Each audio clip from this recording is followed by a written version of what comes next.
Halo sobatku, dimanapun kalian berada. Pada video kali ini, saya akan membahas materi memahami deksis dari mata kuliah pragmatik yang diampu oleh Bapak Immanuel Selitonga, SPD, MPD. Pertama-tama, perkenalkan, nama saya Adi Septa Bangun dengan NPM 200920008. Mari kita simak bersama materinya pada video kali ini. Yang pertama kita bahas adalah pengertian dieksis. Kata dieksis itu berasal dari bahasa Yunani kuno yang berarti menunjukkan atau menunjuk. Dengan kata lain, informasi konseptual secara leksikal maupun gramatikal yang menunjuk pada hal tertentu, baik benda, tempat, ataupun waktu, itulah yang disebut dengan dieksis. Misalnya, dia di sini sekarang. Ketiga ungkapan itu memberi perintah untuk menunjuk konteks tertentu agar makna ujaran dapat dipahami dengan tegas. Tenses atau kala juga merupakan jenis dieksis. Misalnya sekarang atau then hanya dapat dirujuk dari situasinya. Menurut Nabawan, dieksis ada 5 macam, yaitu dieksis orang, dieksis tempat, dieksis waktu, dieksis wacana, dan dieksis sosial. Selain itu, menurut Kaswanti Purwo menyebut beberapa jenis dieksis, yaitu dieksis persona, dieksis tempat, waktu, dan penunjuk. Sehingga jika digabungkan menjadi 6 jenis dieksis. Yang pertama, dieksis persona atau person dieksis. Dieksis personal dapat dilihat pada bentuk-bentuk pronomina. Bentuk-bentuk pronomina itu sendiri dibedakan atas pronomina orang pertama, pronomina orang kedua, dan pronomina orang ketiga.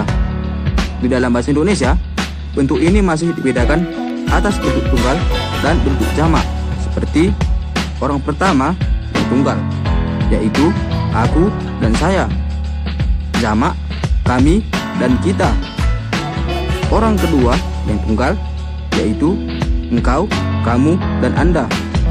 Jamak, yaitu kamu semua, anda semua, dan kalian.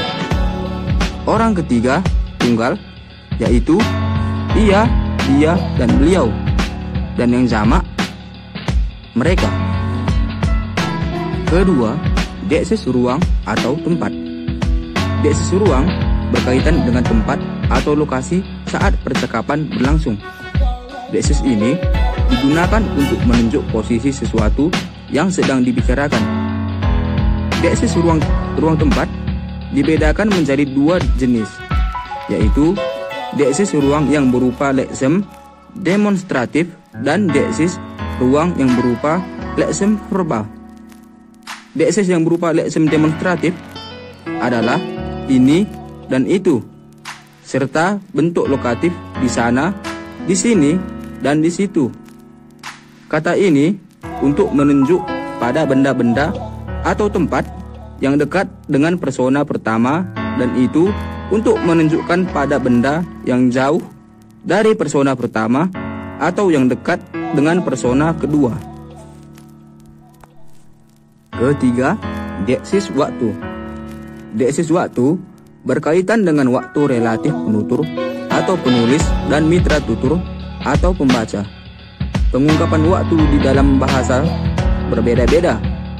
Dalam bahasa Indonesia, mengungkapkan waktu dengan sekarang untuk waktu kini, tadi dan dulu untuk waktu lampau, nanti untuk waktu yang akan datang. Hari ini, kemarin, dan besok juga merupakan hal yang relatif, dilihat dari kapan suatu ujaran diucapkan. Keempat, dieksis wacana. Dieksis wacana ialah rujukan pada bagian-bagian tertentu dalam wacana yang telah diberikan atau sedang dikembangkan. Dieksis wacana mencakup anafora dan katafora.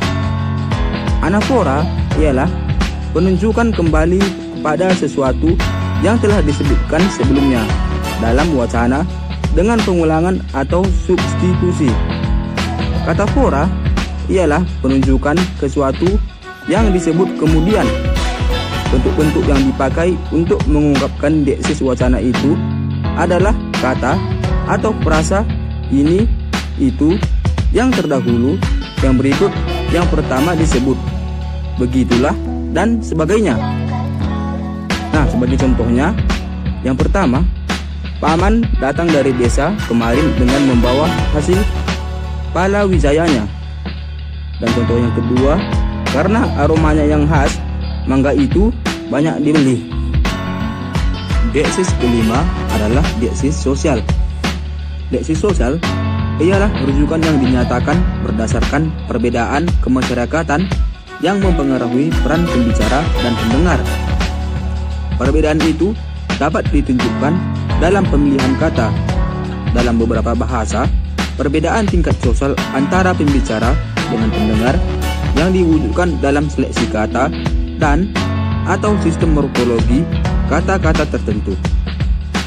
Dapat dikatakan bahwa deeksis sosial itu adalah deeksis yang di samping mengacu keadaan referen tertentu, juga mengandung konotasi sosial tertentu, khususnya pada deeksis persona. Dalam bahasa Indonesia, hal itu tampak misalnya dalam penggunaan kata sapaan kamu, kau, anda, saudara, dan tuan, bapak, ibu, dan sebagainya. Dan deeksis persona bagi penutur seperti saya, aku, hamba, pati, atau penggunaan nama diri. Dan yang terakhir, keenam, deeksis penunjuk. Di dalam bahasa Indonesia, kita menyebut demonstratif atau kata ganti petunjuk. Ini untuk menunjuk sesuatu yang dekat dengan penutur, dan itu untuk menunjuk sesuatu yang jauh dari pembicara. Sesuatu itu bukan hanya benda atau barang, melainkan juga keadaan, peristiwa, bahkan waktu. Nah, perhatikan penggunaannya dalam kalimat-kalimat berikut ini. Yang pertama, masalah ini harus segera kita selesaikan. Kedua, ketika peristiwa itu terjadi, saya masih kecil. Dan yang ketiga, saat ini saya belum bisa ngomong. Contoh-contoh tersebut menunjukkan penggunaan deeksis ini dan itu tampaknya bergantung kepada sikap penutur terhadap hal-hal yang ditunjuk. Jika dia merasa sesuatu itu dekat dengan dirinya, dia akan memakai ini. Sebaliknya, itu digunakan untuk menyatakan sesuatu yang jauh darinya. Demikianlah yang dapat saya sampaikan dari memahami deeksis. Terima kasih.